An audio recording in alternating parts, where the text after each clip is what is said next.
19장은 지난번에 말씀을 했던 것처럼요, 기본의 그 삶이 무너진 세대라고 그렇게 했어요. 예수님께서 살고 있는 그 시대에서나 지금 우리가 살고 있는 시대나 같아요.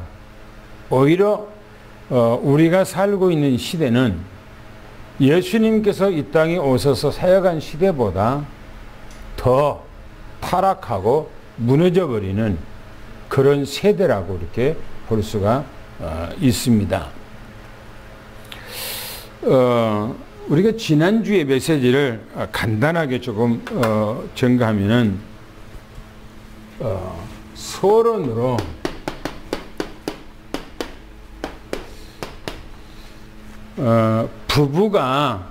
부부라는 게 어떤 관계인가?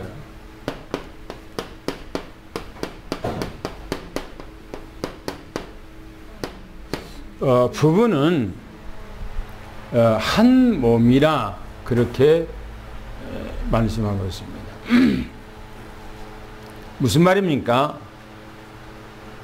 예수님 당시에도 그렇게 그런 시대였지만은 지금은 가정 제도가 다 무너져 버리는 그런 시대예요. 이혼이라고 하는 것은 성경적으로 보면은 성립이 안 되는 거예요. 있을 수가 없는 거예요. 한 가정은 한 사회의 구성원입니다. 그 가정이 무너졌다는 것은 한 사회가 무너졌다는 얘기고, 이 부부라고 하는 것은 쪼개질 수 없는 거죠. 쪼개진다고 하는 것은, 이혼한다는 것은 하나님께서 한 편을 생명을 끝냈을 때 이혼인 거예요. 그런데 오늘날에는 이혼이 너무너무나 쉽게 하고 결혼도 너무너무나 쉽게 해요. 그리고 결혼을 한 번 한 것이 아니고 두 번, 세 번씩 이상을 결혼을 하는 사람들도 많이 있어요. 그런데 이 부부라고 하는 게 너무나 중요한데, 그래서 예수님께서 유대 지경에 이르러서 바리새인들이 예수님 앞에 와서 질문했다고 그랬죠. 어떤 질문입니까? 모세는 이혼을 하라고 이혼 정서를 써줘서 이혼해도 타당하다고 했는데 당신은 어떻게 생각합니까? 하는 거예요. 합법적으로 이혼 정서를 써주면은 그것이 이혼이 합당하지 않습니까? 라고 하는 얘기죠. 근데 예수님께서는 그렇지 않거든요. 원래 하나님께서 사람을 창조할 때 한 사람씩 창조돼요. 남자 한 사람, 여자 한 사람을 창조했다는 겁니다. 하나님의 능력이 부족해서 남자 한 사람에다가 여자 한 사람을 만들어 놨겠어요? 하나님께서 만약에 그렇다면 일부 다처를 만들어 놓고 한 남자의 여러 여자를 거느리고 살아가도록 했겠지요. 그러나 하나님의 뜻은 거 아니거든요. 한 남자의 한 여자예요.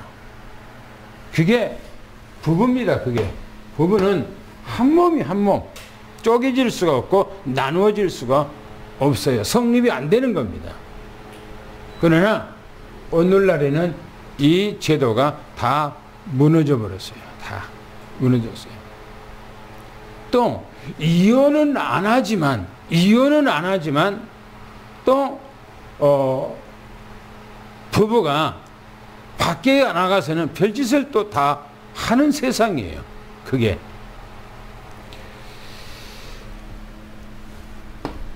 두 번째, 지난주에 말씀했을 때 천국은 이런 것이다. 이 천국이라고 해서는 이런 사람의 것이라 그랬어요.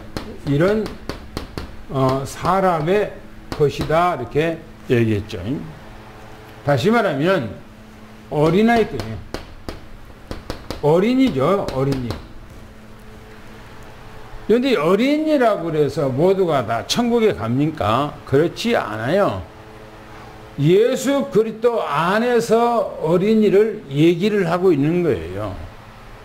그러니까 우리가 신앙생활 하면서 어린아이 같은 뭡니까? 어린아이 같은 이 심령, 이 어린아이 같은 이런 마음을 갖지 않으면은 천국에 들어갈 수가 없대요.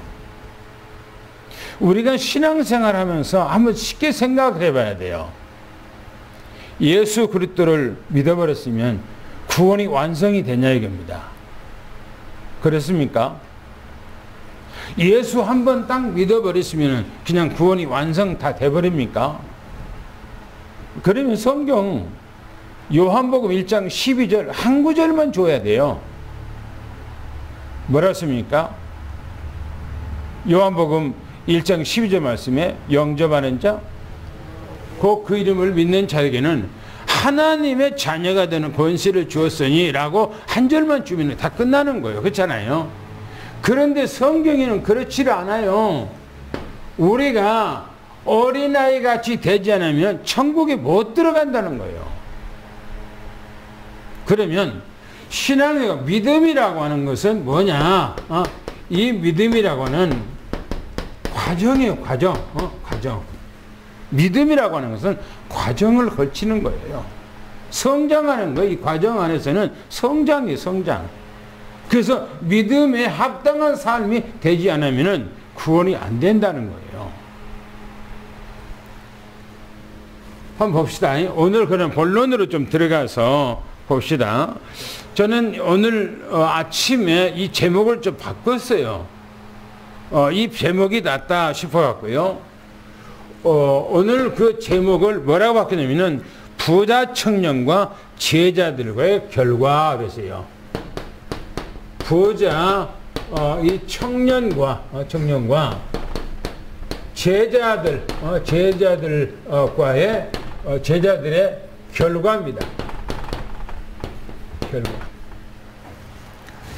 부자 청년 그 사람을 좀 보시고 제자들을 좀 보자는 겁니다. 그 결과가 어떻게 드러나는가 하는 거예요. 그럼 오늘 본론으로 가서 좀 보겠습니다. 첫 번째 우리가 16절 오늘 본론 들어가서 16절 17절을 한번 같이 읽겠습니다. 시작.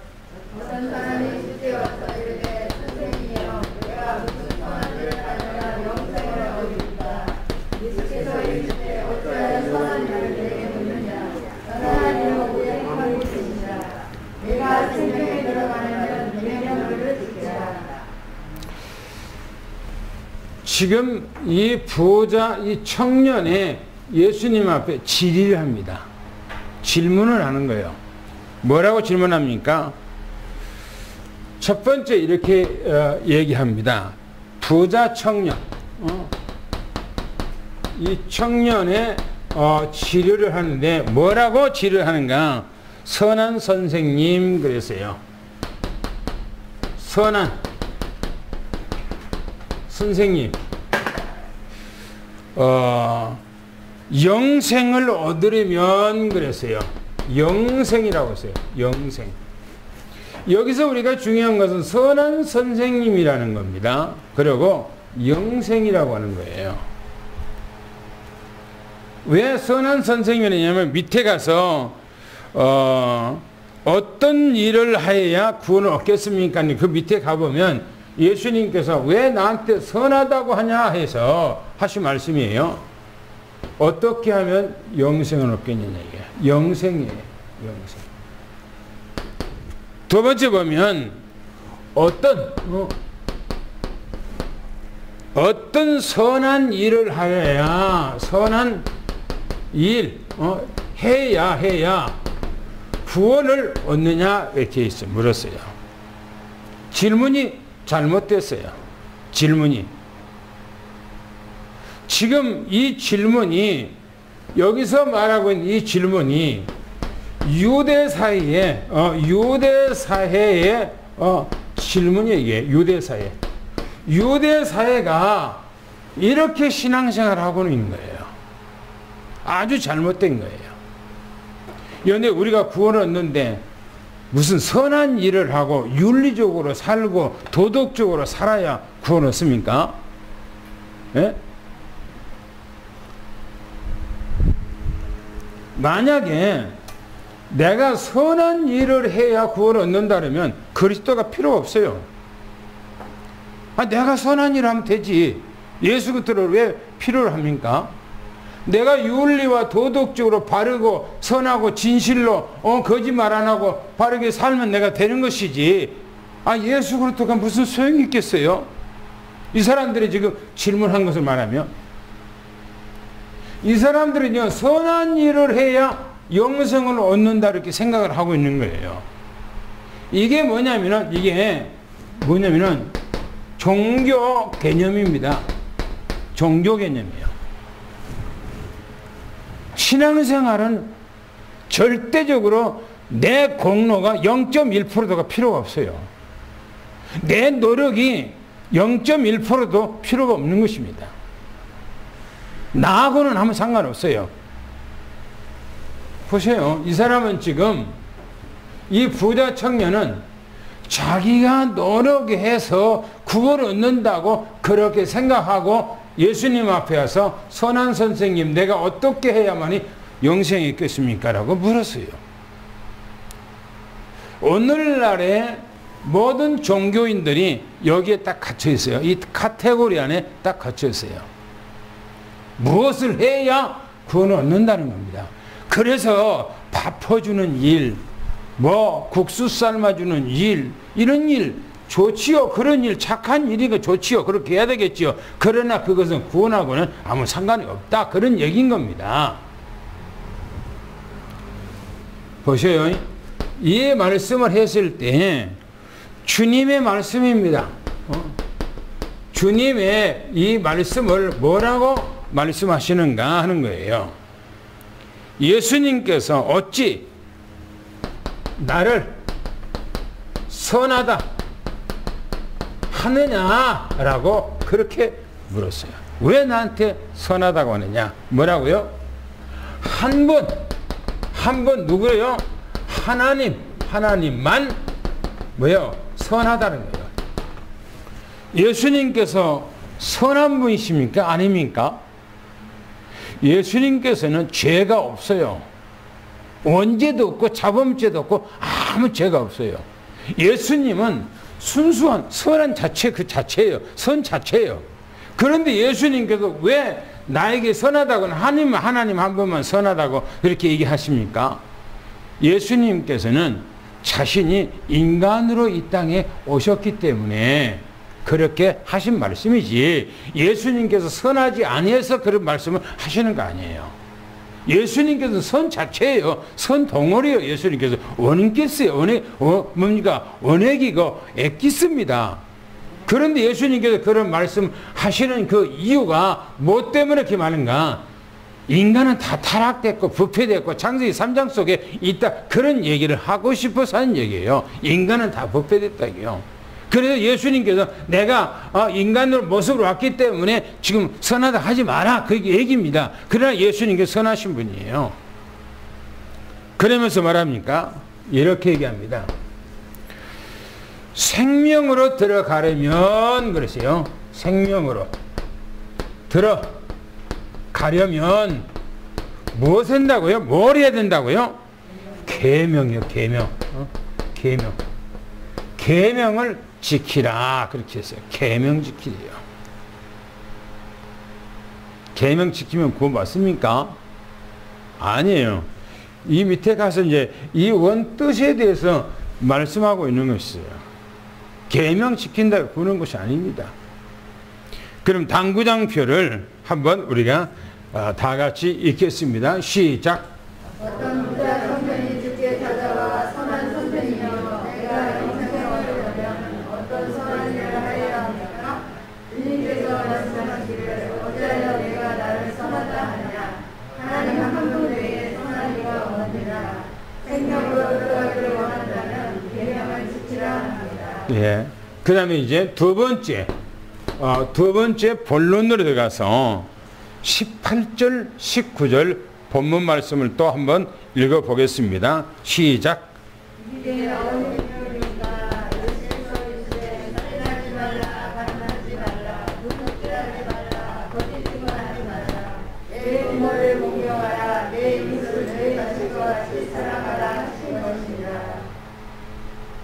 부자 청년의 하나님의 이 말씀을 오해했어요. 오해. 하나님의 말씀을. 성경 말씀을 바르게 해석하지 않으면 오해가 되는 거예요. 오해가 되면은 그 삶의 방향이 달라지게 돼 있어요. 그 삶의 방향이 달라지면 구원이 없는 것이에요. 뭐라고 얘기합니까? 이렇게 얘기합니다. 청년의 말입니다.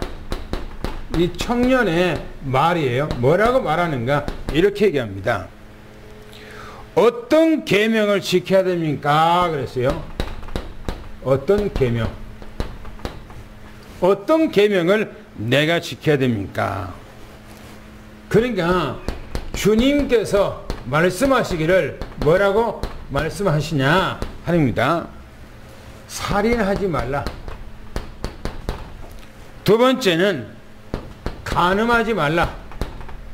세 번째는 도적질하지 말라.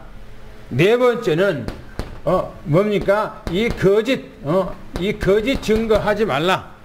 그 다음에는 내 부모를 잘 공경하라. 그리고 내 이웃을 내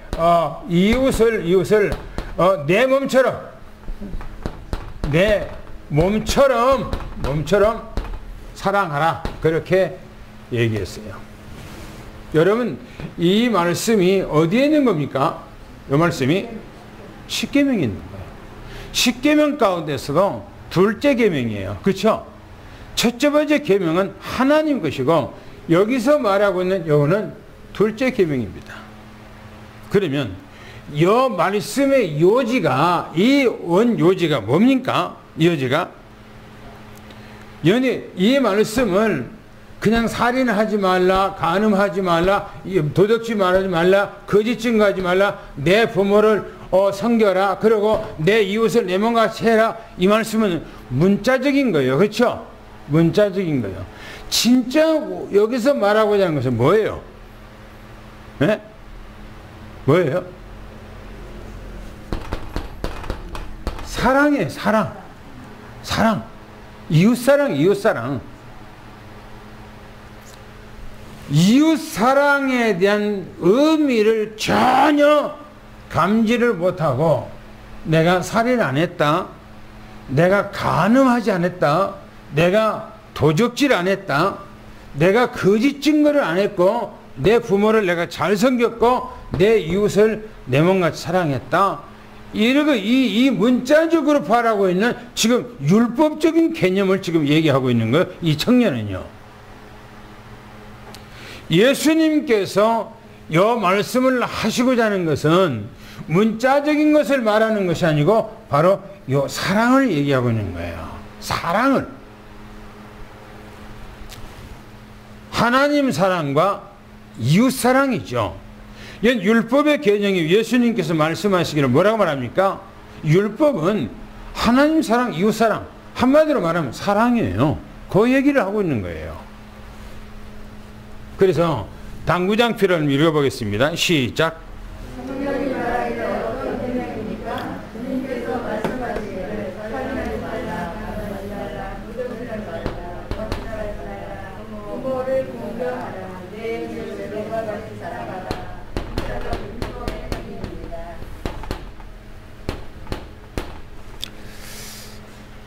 그 다음에 이 10절부터 22절 본문 말씀 들어가서 또 보겠습니다. 뭐라 했는가요? 시작.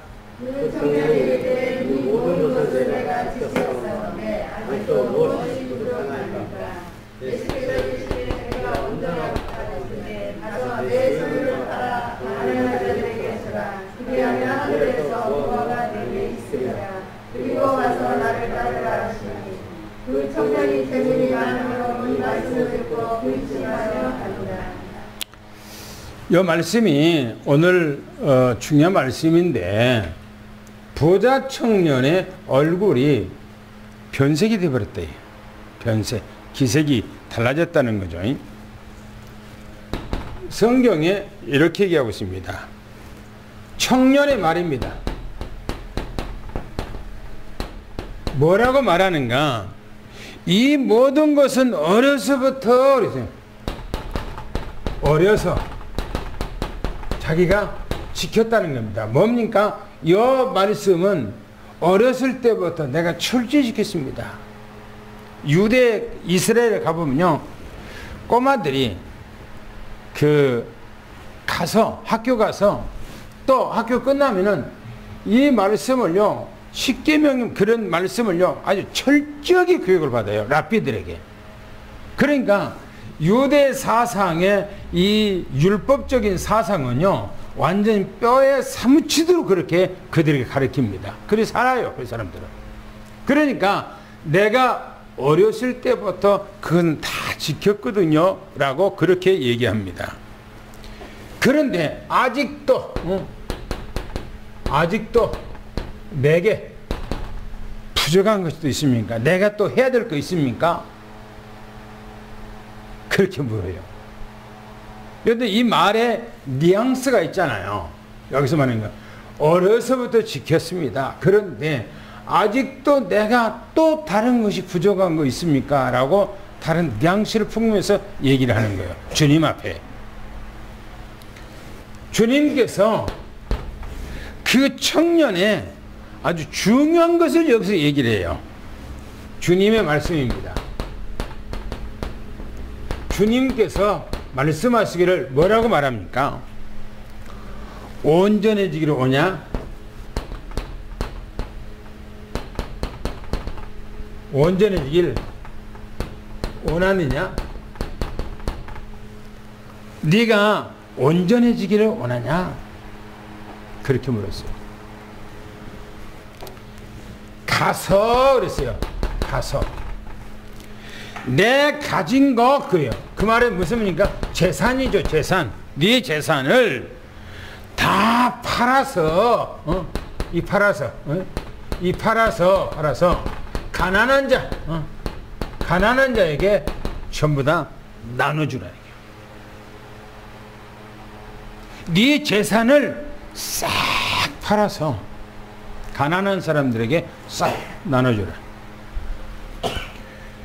그리하면 그랬어요. 그리하면 뭡니까? 조건부죠 지금. 그리하면 그렇게 했어요. 그리하면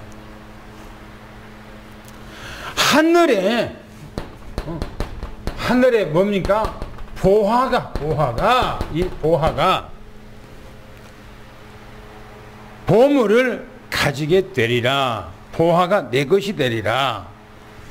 그런 후에 그랬어요. 그런 후에 나를 뭐라고요? 나를 따르라. 아주 여기서 중요한 얘기를 합니다. 여기서요. 한번 우리가 생각해 보아야 할 그런 말씀이에요. 이 말씀이 온전해지기를 원하냐? 여기 온전해지면 내 재산이 없으면 온전해집니까? 가난한 사람이 온전해집니까? 그 말이에요? 아니에요. 가난하다고 온전해진 것이 아니에요. 예수님께서 하신 말씀의 의도가 그런 의도로 지금 얘기하신 거 아니에요. 온전해지기를 원하느냐? 가서 네 재산을 팔아다가 가난한 사람들에게 다 베풀어주고 나눠줘라. 그런 후에 그리하면 하늘에 네 보화가 있을 것이고 그런 후에 나를 따르라 그랬어요. 여기서 중요한 것은 네 재산을 다 팔아다가 가난을 주라는 그런 얘기가 중요하겠지만은 그런 얘기이고, 나를 따르라 할 때, 예수님을 따를 때 어떤 중심으로 따라가야 하느냐 아까 여기서 포인트예요. 예수님을 따라가는데 어떤 중심을 가지고 예수님을 따라가냐 이거예요. 우리 기독교인들이 한번 생각을 해봐야 돼요. 어떻게 하는가? 내가 가지고 있는 부라고 하는 개념을, 내가 부라고 하는 개념을 어떻게 우리가 생각해야만이 되는가 하는 거죠. 그 부자 보세요. 성경에 뭐라고 그러는가? 부자 청년입니다. 이 부자, 이 청년의 말입니다. 결말이죠, 결말. 부자 청년의 이 결말입니다. 그 말을 듣고 그랬어요. 말을 듣고 뭡니까? 슬퍼하며 가더라 이렇게 말합니다. 그러면서 그 밑에 뭐라고 말하는가 이렇게 말했어요. 그가 뭐라고요? 많은 재산이 가졌다 이겁니다. 가졌기 때문이라 이렇게 얘기했어요. 여기서 중요한 거는요. 우리가 어떻게 해야만이 우리가 온전한 신앙생활을 할 수가 있냐는 거예요. 모두에게, 우리 기독교의 모든 신앙생활 하는 사람들에게 바로 질문하는 겁니다. 목회자부터 모든 성도까지 이걸 한번 질문해 봐야 돼요. 자신에게 질문해 봐야 돼요. 어떤 부자의 개념을 갖고 있냐는 거예요.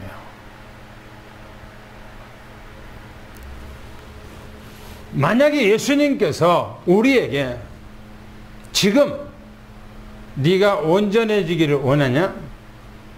네 가서 네 재산에 있는 거 다 팔아다가 가난한 사람에게 다 나눠주고 그리하면 하늘 보화가 다 내 것이 될 것인데 그런 후에 나를 따르라 라고 했을 때에 우리는 어떻게 대답을 할까요?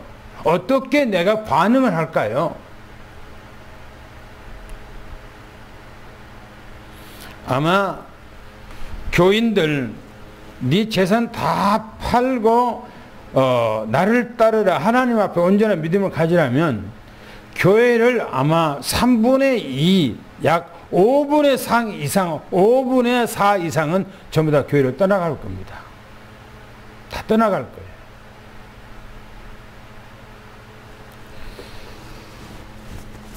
여기서 말하고 하는 이 개념에 대해서 한번 생각해 봅시다. 이 말의 의미입니다. 여기서 말을 하고자 하는, 주님께서 하고자 하는 의도가 뭐냐 이겁니다. 많은 재산을 가졌기 때문에가 아니에요. 지금 여기서 말하고자 하는 것은 이 사람의 중심이 어디가 있느냐입니다. 하나님 중심이냐, 지금 재산에 대한 그 물질에 대한 중심이냐 하는 거예요.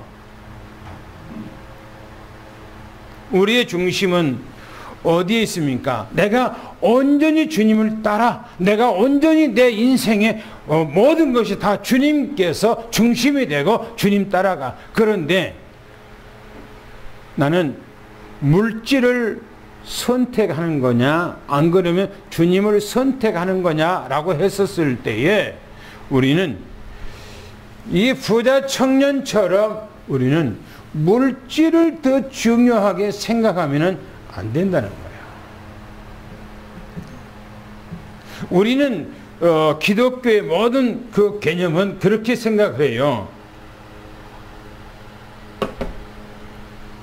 내게 주신 이 보화와 이 모든 부는 하나님께서 내게 주셨다라고 그렇게 고백을 하고 그렇게 또 신앙 간증을 하신 분들의 얘기가 많아요. 그러면 그 재산을 주님 앞에 다 드릴 수가 있는 결단 있는 믿음을 가질 수가 있냐라고 했었을 때는 한번 생각해 봐야 돼요. 한번 생각해 봐야 돼요. 물질을 많이 가졌느냐 안 가졌느냐가 중요한 게 아니라 내 중심이 하나님이 중심이냐 물질 중심이냐, 지금 두 가지 중에서 지금 테스트를 하고 있는 거예요. 주님께서 물질 많이 가지고 있어도 이거는 내 것이 아니고 주님께서 내게 이 땅에 살아가는 관리자로 내게 주셨다라고 그렇게 한다면 얼마나 많이 가져서 무슨 상관이 있습니까? 그잖아요. 그런데 요거는 내 것이야 라고 했을 때 만약에 무슨 상황이 벌어졌을 때에 이 물질을 하나님을 위해서 다 하나님 앞에 할 수 있느냐 하는 그런 중심이 있을 때는 그거는 아니잖아요. 이 말에 대해서 우리가 깊이 한번 생각을 해봐야 돼요. 왜? 우리 주님께서 지금 말씀을 하시면서 요 얘기, 부자 청년의 얘기를 성경에다가 오늘 마태복음 19장에다가 편집해 놨을까요? 왜 마태복음 19장에다가 이 부자 청년의 이 사건을 편집을 해 놨을까요? 한번 생각해 봐야 돼요. 또 봅시다. 당구장표를 한번 읽고 또 보겠습니다. 뭐라 했는가요? 시작.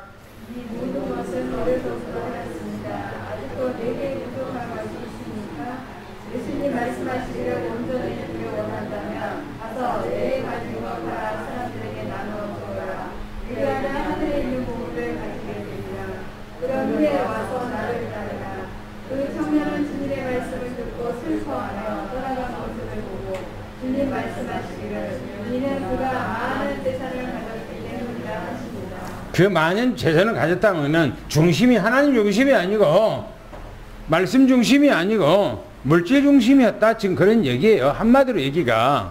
그 다음에 네 번째 이제 한번 봅시다. 뭐라겠는가? 23절, 26절. 우리 기독교인들 다 알고 있는 아주 중요한 말씀입니다. 23절, 26절을 읽어보겠습니다. 시작.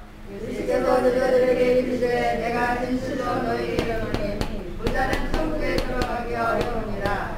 다시 너희에게 말하노니 낙타가 바늘귀로 들어가는 것이 부자가 하나님 나라에 들어가는 것보다 쉬우니라 하시니 제자들이 듣고 몹시 놀라 이르되 그렇다면 누가 뭐라고 줄 수 있으리까. 예수께서 그들을 보시고 이르시되 사람으로서는 할 수 없으나 하나님으로서는 다 하실 수 있느니라. 그렇죠. 누가 천국에 들어가는가 하는 거예요. 누가? 거기서입니다. 그 후에 제자들이 주님께 말했어요. 제자들이 이 주님께 말씀합니다. 뭐라고 말씀하는가? 진실로 주님께서 제자들에게 말씀한 거죠. 주님께서 진실로 너에게 말한다 그랬어요. 진실로, 그 말은 진정으로 참으로 너에게 말한다 그런 얘기예요. 부자가 천국에 들어가기가 어렵다 그랬어요. 이 부자가 천국에 들어가기가 어렵다. 누가 지금 얘기한 겁니까? 천국의 주인이 얘기하고 있는 거예요. 천국의 주인이 지금 우리들에게 얘기하고 있는 거예요. 뭐라고 얘기하는가? 이렇게 얘기합니다. 또 제자들에게 말씀하셨다고요. 또 말씀하시기를 뭐라고 말씀하시는가? 낙타가 그랬어요. 낙타가 바늘귀요. 바늘귀죠. 쨍한 거죠. 우리는 지금 나이가 먹었고 그 바늘귀에다가 몸인가 실을 지금 집어넣는데도 한참을 헤매. 쪼만하게 쭉 빼갖고 쭉 심 묻혀갖고 이렇게 거기 꽂는데도 힘들어. 보셔요. 들어가는 것이 이 부자가 뭡니까? 부자가 하늘나라에 천국에 들어가면 쉽다. 천국에 들어가는 거, 들어가는 것이 쉽다고 이렇게 얘기합니다. 낙타가 바늘기로 들어가는 것이 낙타가 바늘기에 들어가는 것이 부자가 천국 들어가는 것보다 더 쉽대요. 그럼 뭔 말입니까? 부자가 천국에 들어갈 수가 있다는 겁니까? 못 들어간다는 겁니까?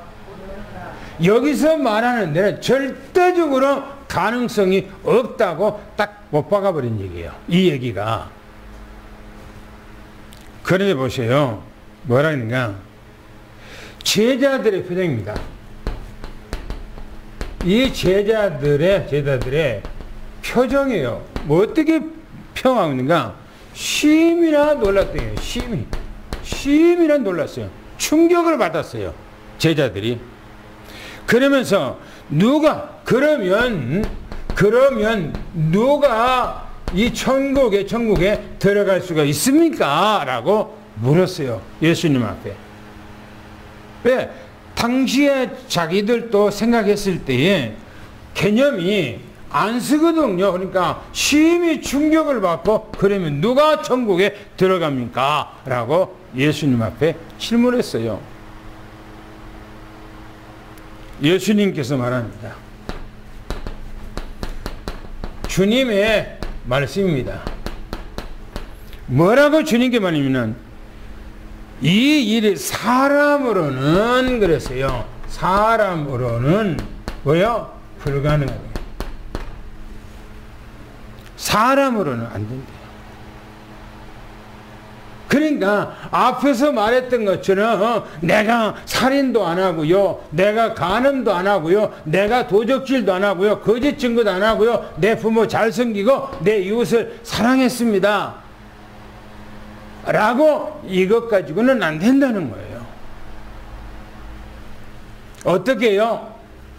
사람으로는 안 된다고 하는 말은요, 이 말의 뉘앙스 속에 하나님의 계획이 뭡니까? 하나님으로는 그렇죠. 하나님으로는 뭐라고 그랬어요? 모든 것이 가능하다. 모든 것이 가능하다. 하나님으로는. 사람의 노력이나 사람이 어떤 것으로는 구원이 성립될 수가 없어요. 안 돼요. 그래서 구원은 절대적 하나님의 은혜입니다. 할렐루야. 절대적 하나님의 은혜예요. 여기서 말하고 있는 것은 예수 그리스도를 온전히 믿고 주님을 따라서 신앙생활을 하면은 구원을 받을 수가 있다. 지금 그런 얘기 아니겠어요? 그러나 아까서 얘기했던 것처럼 물질적인 개념이 내 것이 아무것도 없어요. 내 것. 생각해 보세요. 내가 수천억을 갖고 있어요. 그 내 소유요. 그런데 오늘 주님께서 내 생명을 가져가면 그 천억이 누구 겁니까? 내 거예요? 아니에요. 그래서 주님께서 뭐라고 말씀합니까? 온 천하를 얻었어도 오늘 밤에 네 생명을 내가 가져가면 그것이 무슨 소용이 있냐 그렇게 얘기해요. 무슨 소용이 있냐. 우리는 우리의 개념이 우리의 이 개념이 어디다가 두고 살아가냐가 중요한 거예요. 우리는 이 땅에 살아가는데 물질이 아니에요. 이 물질, 이 성공이라고 하는 이게 아니에요. 우리의 개념이 뭡니까? 우리는 이 땅에서 뭡니까? 믿음으로 뭡니까? 이 천국을 가는 것이 우리의 개념이에요. 우리의 신앙이에요. 주님께서 오늘 밤에 나한테 와라 그러면 우리는 모든 걸 싹 놔버리고 전부 다 호홀단시 주님 앞에 쓸 거예요. 그러면 이게 무슨 소용이 있어요? 이게 무슨 얘기 있어요? 아무 개념이 없어요. 이 땅에서 살아가는데 잠시 내가 그것을 손에 가지고 내가 누리고 살아가면서 하나님 섬기는데 필요한 거 도구밖에 안 되는 거예요. 그거는. 우리의 개념은 이 땅에서 믿음 안에서 오직 주님만 바라보고 천국 가는 것이 우리가 이 땅에서 살아갈 궁극적인 목적입니다. 할렐루야. 할렐루야. 이 생각을 우리가 가지지 아니하면은 안 돼요.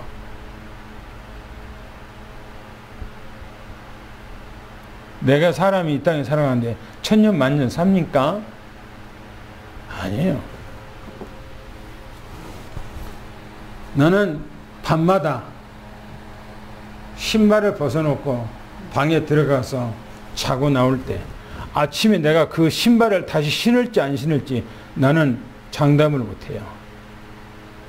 그죠? 오늘 밤에 불러가 버리면 내가 이제까지 안 쓰고 못 입고 못 먹고 내가 모아놨던 거 내 것이 아니야. 그러면 내 자녀들이 그걸 가지고 뭡니까? 하나님 앞에 옳게 쓰고 삽니까? 아니에요. 그렇지 않아.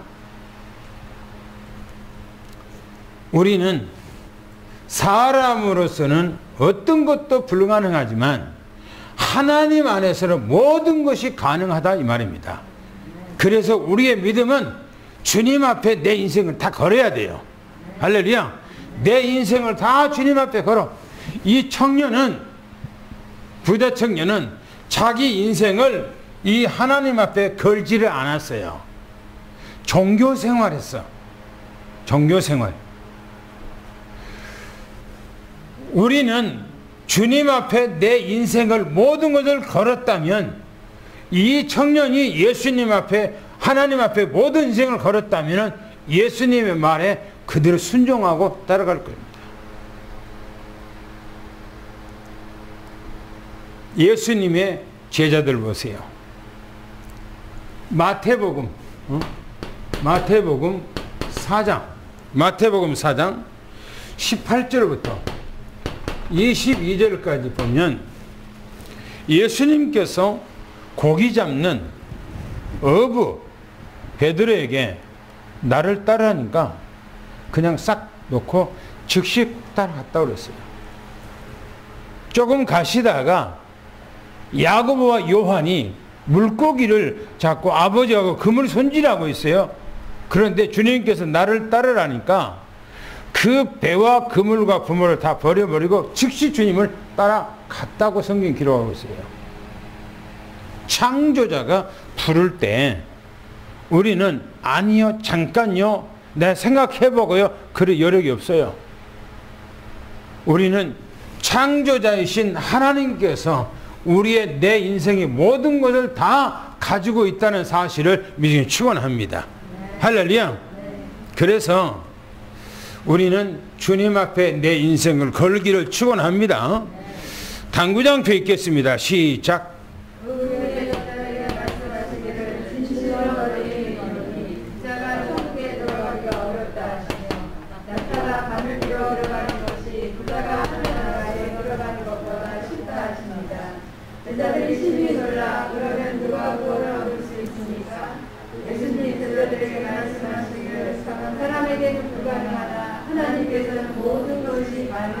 그렇죠.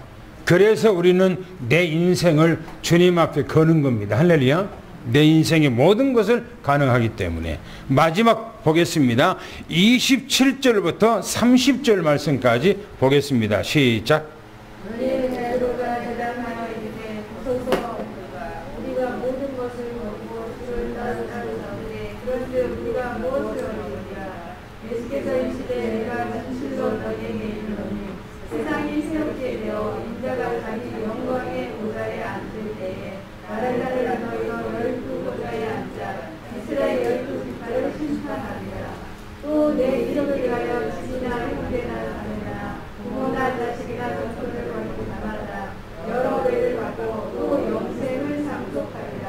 그러나 먼저 될 자로서 나는 되고 나중 된 자로서 먼저 될 자가 많으니라. 거기 보면 하나님의 나라에 헌신하는 사람은 어떤 결과가 오는가 이게요. 보세요. 부자 청년, 이 부자 청년과 바로 이 제자들과의 결과지요. 결과. 어떻게 나는가. 성경이 말합니다. 이 베드로가 뭐라고 말하는가. 우리는 모든 것을 다 희생하고 다 헌신하고 주님을 따랐습니다. 그럼 우리가 무엇을 갖겠습니까? 라고 그렇게 얘기했어요. 그러니까 주님께서 말씀하시기를 이렇게 말합니다. 주님의 말씀하시기를 뭐라고 말씀하는가? 진실로 너희에게 나를 따른 너희들은 너희는 그랬어요.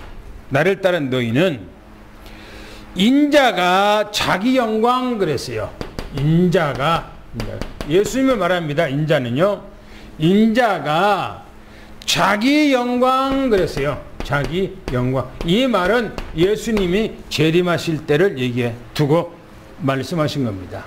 내가 재림할 때 그 말이에요. 재림할 때 보좌에 앉을 때 영광의 이 보좌에 이 앉을 때 보좌에 앉을 때에 이 세대도 12명 너희들도 12보좌에 12 이 보좌에 너희들도 앉아서 이스라엘 12지파를 너희들이 다스리고 통치할 것이다 라고 말합니다.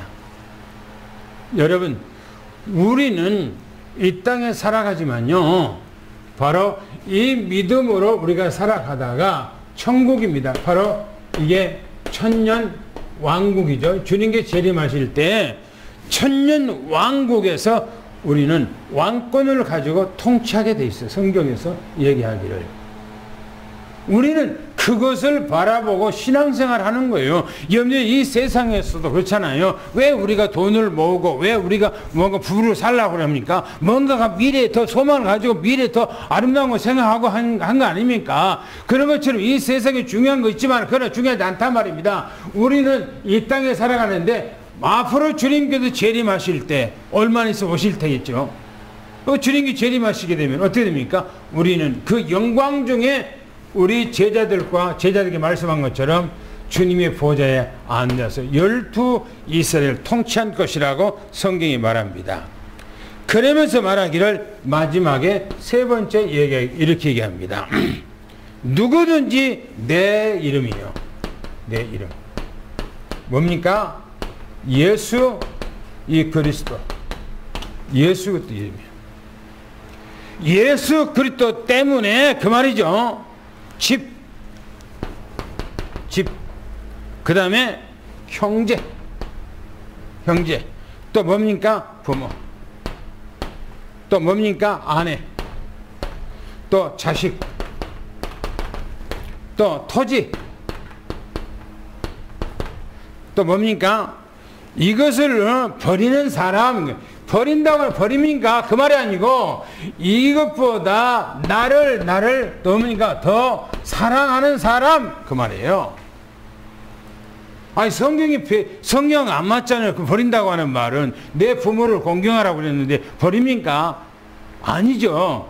이 말은 더 사랑하는 나를 더 사랑하는 사람 그 말이에요. 오늘 우리는 이 땅에 살아가면서 주님을 최우선으로 사랑할 수 있는 그런 믿음을 가져야 돼요. 이게 온전함이에요. 우선이 주님이에요. 주님. 할렐루야. 할렐루야. 이런 믿음으로 우리는 확고하게 서 나가기를 예수 축원합니다.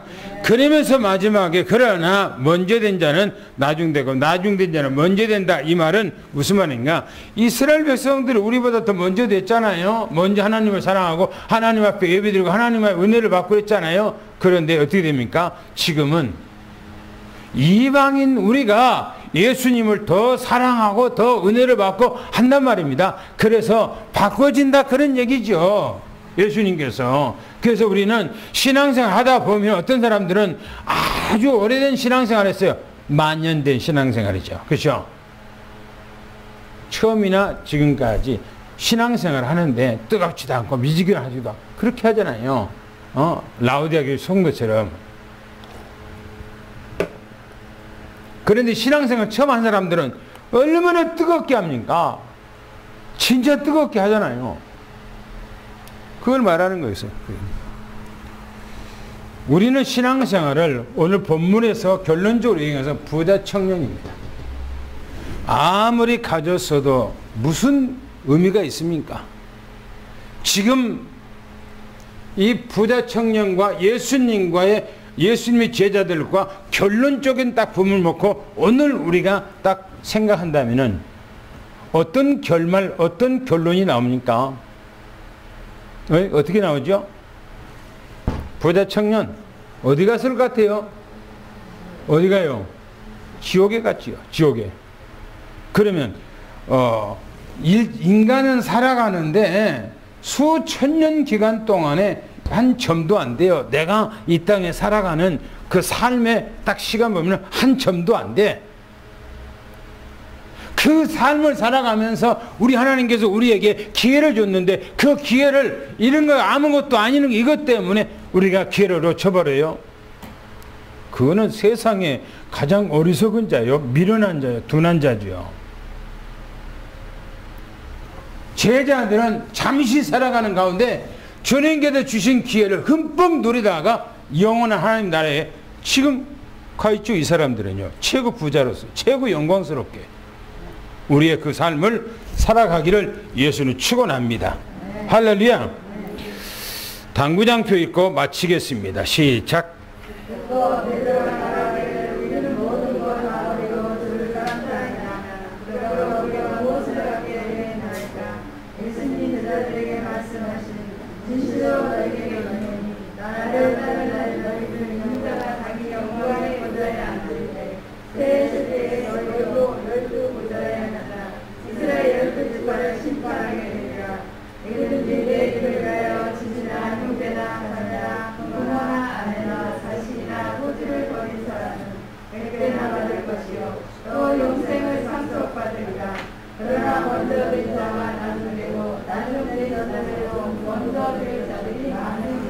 아멘. 하나님 감사합니다.